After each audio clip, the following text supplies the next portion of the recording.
What's up, everyone? Justin here, back with a new Year in Wrestling Reloaded 1997 Part 2, where I'm going to talk about ECW monthly events and super shows.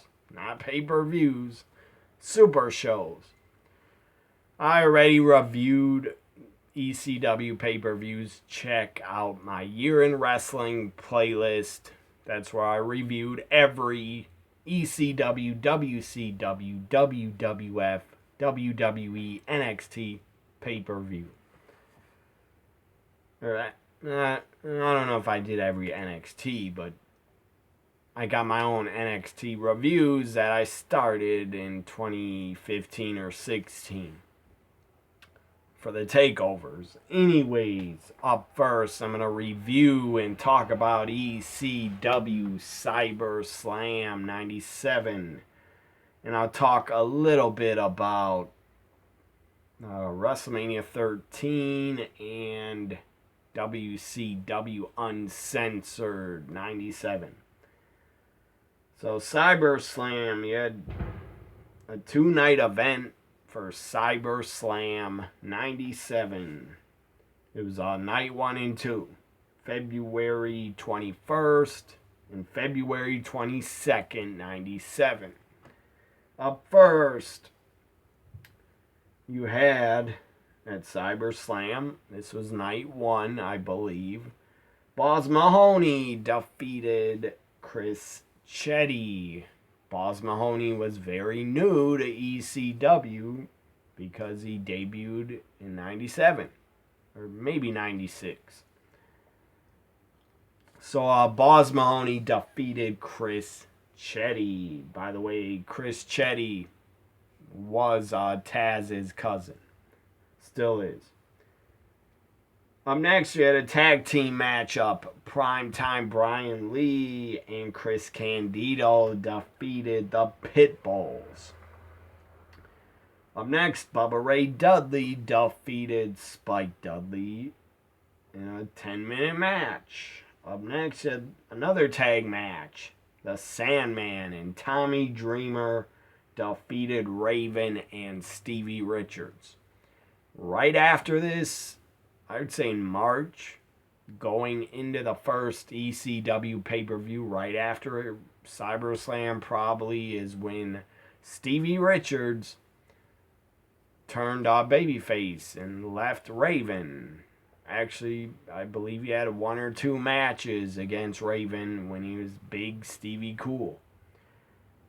So Sandman, Tommy Dreamer defeated Raven, Stevie Richards. Up next, you had the Gangsters. Mustafa Nujak, the Gangsters defeated Axelrod and Devon Dudley. Up next, you had Taz defeat Little Guido by submission. Very short, 4 minutes. And the main event of night 1 was fucking great.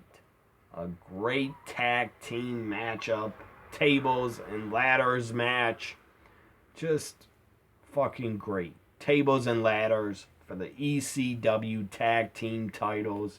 The Eliminators against Sabu and Rob Van Dam, and it was fucking great. It was really damn good. The Eliminators, RVD and Sabu with ladders and tables. It was really great. And it went 21 minutes. Now night number 2 of Cyber Slam 97. Again, the Eliminators. And another tables and ladders matchup. I think another one. But it had to be. But I don't remember seeing 2 matches of theirs with tables and ladders. Probably was 2 of them. Anyways, the Eliminators in a rematch for the ECW tag titles and a tables and ladders match defended the tag titles against Sabu and Rob Van Dam again and win 20 minutes. And the Eliminators won and went into barely legal challenging for the tag titles. Chris Candido defeated Little Guido By the way, that's when they put Little Guido with Tommy Rich. And Tommy Rich was supposed to be acting like he was Italian. And he was not. He was a guy from the South, a white guy. But that was pretty damn funny. And I believe they were calling Tommy Rich the Don of the FBI. Like the Don of the family. So up next, Big Stevie Cool defeated Boss Mahoney. Up next, Axel Rotten defeated Spike Dudley. Up next, the Dudley Boys. Devon Bubba Ray Dudley defeated the Gangsters. Up next, Taz. Taz defeated Tracy Smothers by submission. And now we had a tag team matchup up next, close to the main event. Terry Funk and Tommy Dreamer take on Raven, the ECW World Champion, and primetime Brian Lee. Tommy Dreamer and Raven win. What am I saying? Tommy Dreamer and Raven. Tommy Dreamer and Terry Funk defeated Brian Lee and Raven. Up next, Sabu defeated Chris Candido. Why did Chris... I was about to say Chris Candido wrestled twice, but he did not. So that was Cyberslam 97, a pretty good event. I wish they would put it on the network already, WWE Network. Up next we have, I'm going to review, talk a little bit about WrestleMania 13. Pretty good very good WrestleMania. Very hot crowd in Chicago. Some of the highlights, the Chicago Street fight, Undertaker Sid, because Undertaker won and became WWF champion again. He wasn't champion since 91 until, again, 97. So that was a long time of him not being world champ. Also, the match of the show. The highlight of WrestleMania 13. Stone Cold Steve Austin. Bret Hart's submission match. Ken Shamrock, the guest referee. It was fucking epic. Great storytelling. And yet a double turn. A double fucking turn. Bret Hart was babyface. Going into the match, he was pretty much cheered. During the match, he started getting booed a lot. And by the end of it, you had a double turn. Bret Hart was babyface. Became a heel. Because he wouldn't release the sharpshooter. Blood running down Stone Cold's face. He passed out. So Bret Hart turned heel during the match. Especially after it. And Stone Cold was heel and basically was turned babyface. Even though for the rest of 97, 98 he was still acting like a heel, but he was still cheered. So WrestleMania 13 was, you had about 3 really good matches. Sid, Taker was good because it was 2 monsters, 2 giants, facing off for the world title in the main event. Bret, Stone Cold was fucking great. Match of the show. Match of WrestleMania 13. And the Chicago Street fight I enjoyed too. Other than that, the other matches were okay. So WrestleMania 13, if I make a list of like top 20 WrestleManias, 13 would probably be in my top 20. Maybe top 15. I don't know. But WrestleMania 13 was good. It was good shit. Now I'm going to talk about WCW Uncensored 97. Why? Because I thought it was a really good pay-per-view and I enjoyed it. Especially the end where Sting, gotta represent, where Sting appeared at the end of Uncensored. It was awesome. He got a huge pop.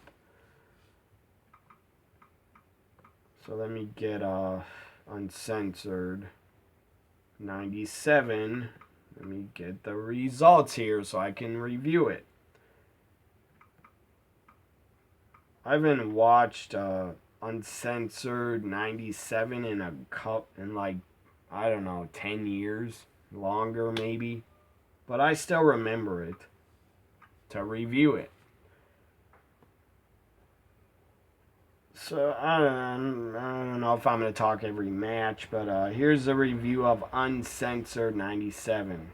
Also, a really good WCW pay-per-view, not just Uncensored 97. Super Brawl 97 was also a pretty good show. Uncensored was really good. Slamboree 97 was great. Hot crowd. Yeah, the main event was great because of the hot crowd. You had Ric Flair, Rowdy Piper, Kevin Green against the NWO, the Outsiders, and Six. That was a great main event. Ric Flair's return to the ring, return to pay-per-view because he's out for a couple months with a torn rotator cuff, I believe. So Flair didn't wrestle from like November or maybe October. He wasn't on Halloween Havoc, so Flair was out from October 96 until May 97. So Flair got a huge pop at Slamboree, I believe is in North Carolina. Flair's where he lived, Flair's home turf. Even though he wasn't born there, his home was the Carolinas. And I believe this show was in Carolina somewhere. So Uncensored 97 kicked off pretty damn good with Dean Malenko, Eddie Guerrero for the U.S. title. Dean Malenko wins, defeats Eddie, becomes new U.S. champion. The Ultimo Dragon defeated Psychosis. That was also good. Glacier defeated Mortis. That was good, I guess. I'm not going to say it's bad. They had a pretty good feud going. Two rip-off Mortal Kombat characters. So you might as well have just called Glacier and Mortis Sub-Zero and the other guy. What the hell's the other guy's name from Mortal Kombat? I can't remember it, but one of them was like Sub-Zero. Glacier's like Sub-Zero. Mortis looked like another Mortal Kombat character. They might have even been sued. WCW might have been sued, I think, by Mortal Kombat or somebody. I don't know. So Mortis was with his manager, James Vanderberg, who later became the Sinister Minister, James Mitchell, in ECW and TNA, his father, James Mitchell. So up next we had Buff Bagwell, NWO Buff Bagwell against his former partner Scotty Riggs in a strap match because it's uncensored. It was supposed to be a hardcore, uncensored pay-per-view, which it was not. Very hardcore. I believe, I'm going to say this, and I believe WCW created Uncensored as a ripoff to try to copy ECW and what they were doing. That's my opinion. So up next we had Buff Bagwell defeated Scotty Riggs. About Scotty Riggs, I believe the guy follows me on Twitter. Or he used to. I talked to him a couple years ago, I think, on Twitter. I remember it. So we had a tag team matchup.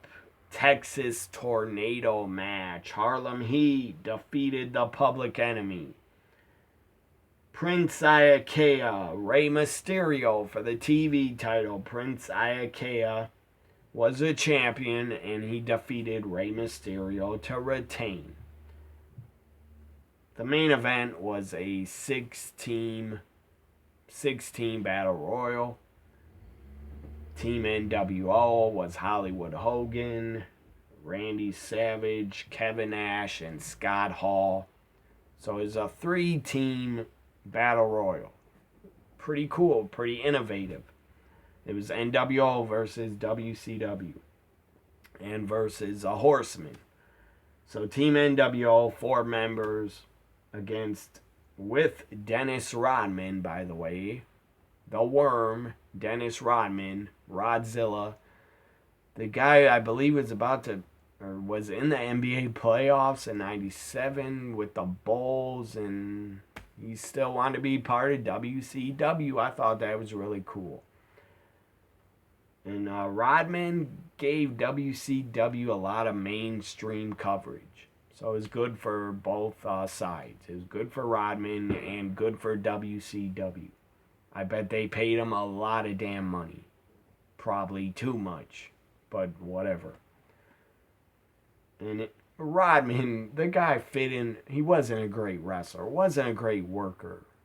And how could you expect him to be? He was not gonna be ever a good wrestler or worker.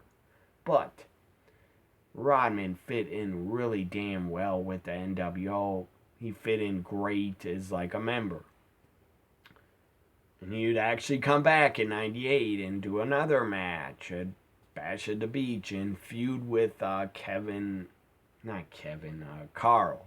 Feud with Carl Malone and DDP. That got WCW a ton of press in '98. So Team NWO versus with Rodman against Team Rowdy Piper. Team Piper was WCW guys. Rowdy Piper, Chris Benoit, Steve McMichael, and Jeff Jarrett. Against Team WCW was Lex Luger, The Giant, and Scott Steiner. The NWO, Team NWO won the Battle Royal, I believe. It was a triangle. They called it a triangle elimination match. I don't think it was a Battle Royal. But I think you were eliminated by pinfall or submission. I'm not sure, I think. But it was cool. It was a 3-team elimination. Team NWO wins, and after it, they're just beating up Team WCW and Team Piper. NWO's destroying them. Rodman's there. Down comes Sting into the ring. He starts kicking ass with his bat. It was great. Great end to Uncensored '97. The crowd was on fire. Hogan was scared of Sting. Wouldn't face him. Backed up. Went out of the ring with Rodman. And they were staring at Sting. It was great. So that was Uncensored '97 again. I think it's a great pay-per-view. One of my favorites. WCW did in '97 up next. I'm going to talk about ECW Barely Legal, their first pay-per-view ever. Very good show. Not every match was great or a home run, but it was still very good for being a first ever pay-per-view. You had it was great talent on this show. Great talent. A lot of them no longer with us. Michinoku Pro Wrestling guys. The Great Suzuki. Gran Hamada. And Gran someone else. I can't pronounce the guy's name. Michinoku Pro Wrestling was fucking great. The Great Susaki. I think that's how you say his name. The Great Susaki, the guy is fucking awesome. The guy was great in the 90s, great in the early 2000s. I think he just retired, in 2018 or 19. Maybe still wrestling, I don't know. But ECW getting guys from Michinoku Pro Wrestling was fucking awesome. And putting them on pay-per-view and showcasing Michinoku Pro Wrestling was awesome. The fans loved it. In the ECW arena, they went nuts for the 6-man tag with all the Michinoku Pro Wrestling guys. Also, Taka Michinoku involved, and Dick Togo and Terry Boy. And then you had the tag team title match, the Dudleys and the Eliminators. The Eliminators win the tag titles to kick off the pay-per-view, got a huge pop. The Dudleys were super hated as heels. In the beginning of before the match started, the fans were chanting "Fuck you, Devon" at Devon. And thank God Joe Gertner was hit with total elimination. Good, because he deserved it. He was fucking annoying. So, other matches, you had Shane Douglas, Pitbull number 2 for the TV title. That was not that good. That did not deliver. Should have been Gary Wolf against Shane, but Gary Wolf had a neck injury. Because 96, he broke his neck. Other matches, one of the main events, Taz Sabu was fucking awesome. It was really good. They worked really well together. The three-way dance, the winner would get a world title shot later on against Raven, Terry Funk, the Sandman, Stevie Richards. It was really good. I enjoyed it. And then you had the main event, Raven defending the world title against Terry Funk. Tommy Dreamer was on commentary. Tommy came to the ring, beat up Raven's flock, and I believe DDT'd Raven. Terry Funk wins the ECW world title to close the pay-per-view. It was great. Great moment. It was fucking awesome.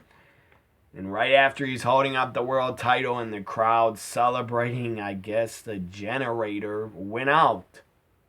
And it got cut off. Not the pay-per-view, but right after the pay-per-view ended, the generator stopped working and all the lights went out in the ECW arena. So they would have got kicked off pay-per-view, and that would have been a shame. So that Barely Legal is really good for a first pay-per-view. Really good. If you watch that show in 2020, it still is really good and holds up. In my opinion, it's still good. It's still fun to watch. So now I'm going to talk about and review ECW's Buffalo Invasion, which I don't have all the results, but I'll give you the matches because I can't find the damn results on this tablet. They're not on the internet, really. I mean, I don't know. Maybe they are. Let's go to this site here and see if they have the results for ECW's Buffalo Invasion 97. Trying to get me to get their app. I'm not going to get their app. I don't care. So, Buffalo Invasion. They actually have GIFs of Buffalo Invasion, if you can see them. So, give me a second here. There's actually some GIFs of the show. See them? Anyways. Up first at Buffalo Invasion, you had the Pitbulls take on the FBI with Tommy Rich, Wildfire Tommy Rich, the Big Don, and who the hell won? It says Little Guido was hit with a super bomb from the Pitbulls, and then what the hell happened? You had a lot of run-ins. You had Pitbull number 1 was hit with a rude awakening, I guess, by the FBI. You had the Dudleys running. The Eliminators ran in. So whatever. I don't really know one. I'll be back. Alright, I'm back. I was talking about ECW reviewing Buffalo Invasion. Pitbull's FBI, I believe the Pitbulls won. I don't have the results, so I don't really know. Just to guess, the Pitbulls won, or it was a no contest, because there's a big old brawl of, I think, a whole bunch of tag teams. Up next, we had Balls Mahoney against Wild Bill. Wild Bill Wiles. I think Balls Mahoney won. I don't know. Excuse me. Up next, Taz Spike Dudley. Poor Spike Dudley. The guy got just suplexed and beat up. I'm sure Taz won. Shane Douglas up next against the Chris Chetty for the ECW TV title. Shane Douglas won and retained. Next we had Terry Funk and Tommy Dreamer. Terry Funk, Tommy Dreamer with Beulah taking on Stevie Richards and Raven. Raven with Chastity. Later she would actually get a deal and go to WCW with the Sandman somehow. Up next you had the Eliminators against the Dudleys. The Eliminators against the Dudleys and the Gangsters in a three-way for the ECW tag titles. I do want to say about Buffalo Invasion, the crowd was super hot. Really hype. But just about every ECW show, the crowd was fucking hype and really into the show. You could say a lot of times the crowd took over because they wanted to get themselves over, but still they were respectful and they were really into the wrestlers in ECW. And really into the action. Up next, Tommy Dreamer against Louis Spicolli. Now, maybe the Buffalo Invasion was like 2-night event. I'm not sure. Up next, you had Terry Funk. This is probably night 2. A four-way. I think it was a four-way. Yes, it was. Terry Funk against the Sandman, Stevie Richards, and Raven for the ECW World title. And that's where this GIF, you can't see it, but that GIF of Terry Funk is throwing a big ass guardrail.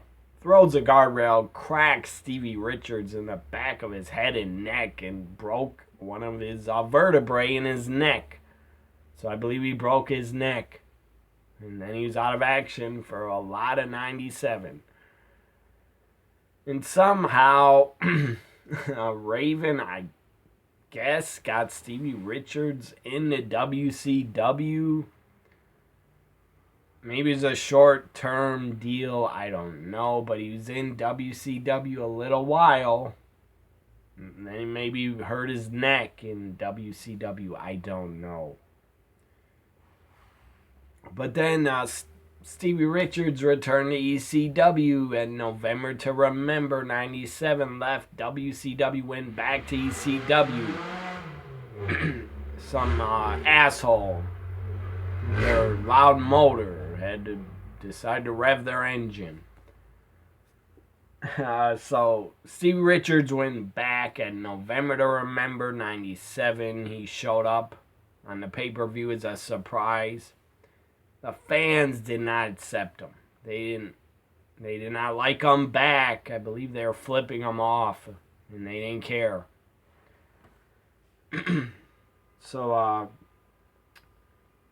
after that was the main event of Buffalo Invasion. Terry Funk, Sandman, Stevie Richards, Raven for the world title. Raven did not win.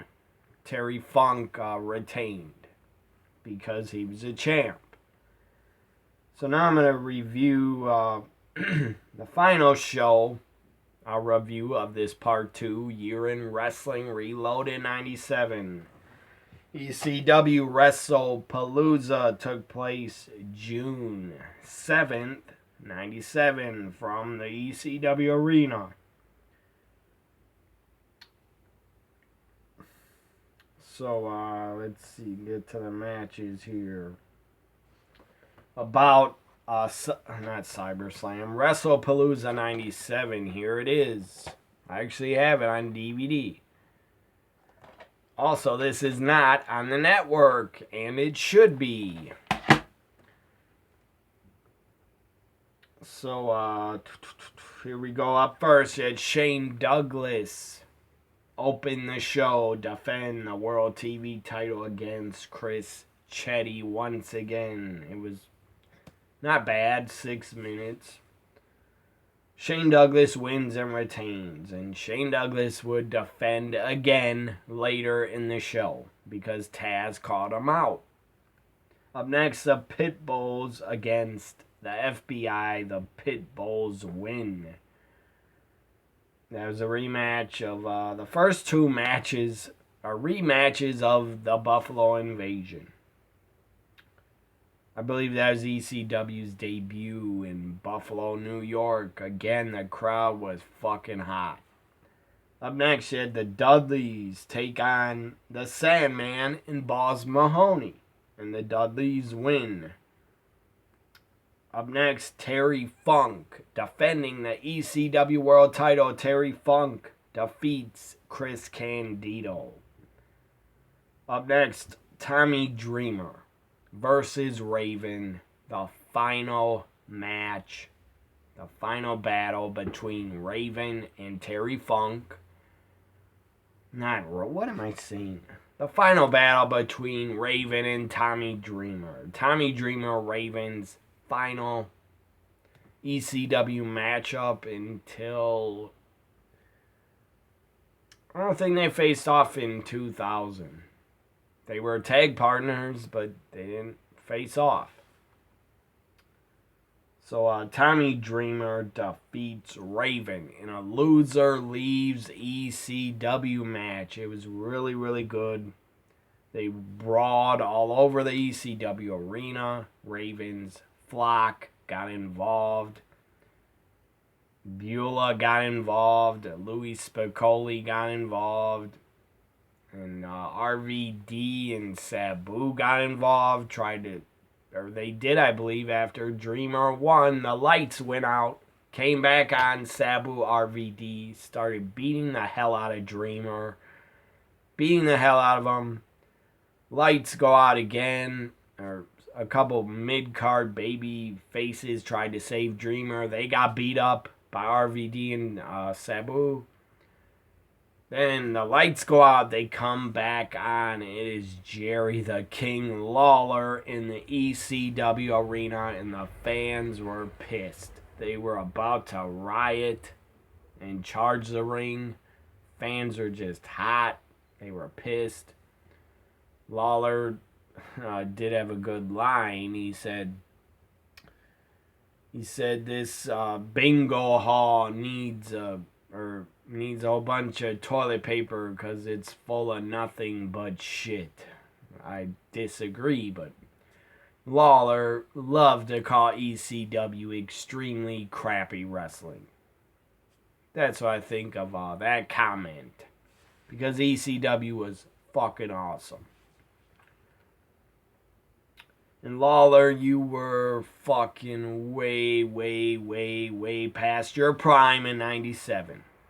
You were still an okay heel, but you weren't in your prime. So, up next, we had, just after Dreamer defeated Raven, he left ECW, had to leave, and you go to WCW, where he was never booked that good. Yeah, Raven's flock was good in 98, but so what? Yeah, he's U.S. champion, but then he was destroyed by Goldberg. And I believe he's tag champions with Saturn at one point. So I hope Raven got paid a lot of money by WCW because his run there was not good. They dropped the ball with him. It wasn't that bad, but it wasn't that good either. It should have been better. Same with his WWF run. When Raven went to WWF in 2000, he should have had a better run. 2001, his highlight was probably Hardcore Champion against Rhino at Backlash 2001. Really good match, by the way. Hardcore match for the hardcore title at Backlash 2001. Raven Rhino was really good. But then finally, about Raven, when he went to TNA, they finally pushed him the right way. He was kind of a main eventer. So back to WrestlePalooza. Dreamer just gets destroyed by Lawler, RVD, Sabu. Then I believe the lights went out again and Taz appeared and called out Lawler and Sabu and RVD, but whatever. Taz came in to attack Sabu. They would have a matchup. Sabu defeated Taz in a singles matchup. It was very short, 8 minutes. I thought it was a lot longer. Then Taz called out Shane Douglas. Shane was up on the stage in the ECW arena watching. Taz said, "Hey, get down here. I can defeat you in about 10 minutes or 5 minutes." Shane is like, "No." Or maybe said 10, 15 minutes. Shane was like, "No, I'm not wrestling again. I don't give a fuck about you wanting a title shot. I'm not coming down to the ring." He said, "I don't give a fuck what you want and these people want." So then Taz goes, "Okay, Shane, I'll defeat you. I guarantee it. I'll defeat you in 5 minutes."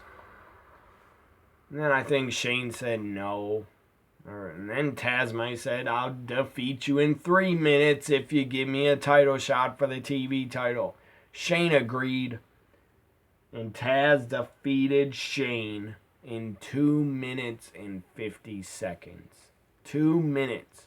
50 seconds. Taz wins with the Taz mission on Shane Douglas. He tapped out right before 3 minutes was up.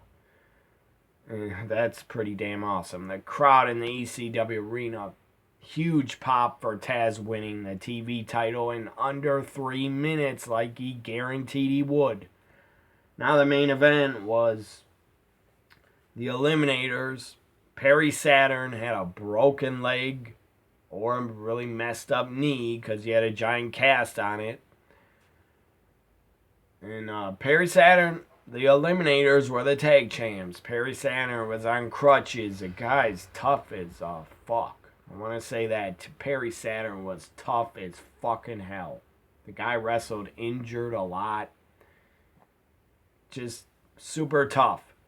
In and outside the ring. Again, I don't know if Perry Saturn is...